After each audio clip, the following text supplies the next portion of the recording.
IFM News. Lokal. Idol Dennis, go ahead. Kasi iti Ilocos Norte, kasi iti kinadawal, iti Panyampuna, iti Caroline Island, iti Cagayan.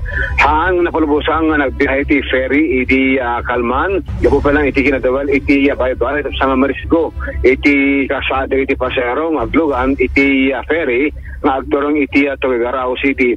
Iti agdama idol Bernard, ket naka-alert manen iti MTRRM, iti Caroline Island, para pa lang iti seguridad, dagiti residente, nangunod tagtakil ti alon ti Baytoy, kada ito yung magundaway. Iti agdamakit makarik na iti mapatupatok nga panag-arbis, panagtudo, nga madabas iti bulo na napilsa nga angin, iso dagapuna, nga nabagaan, dagiti residente, nga masapol iti inda panagananad, iti reto epekto ti habagat, nga mang tutuprakpat iti paset na iti Northern Luzon.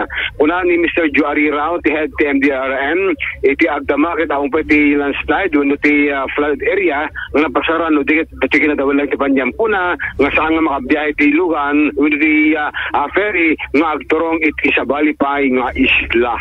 Damag pelang manipot ti isla ti Kalayan, Idol Dennis Salitio, Tatak, Amen.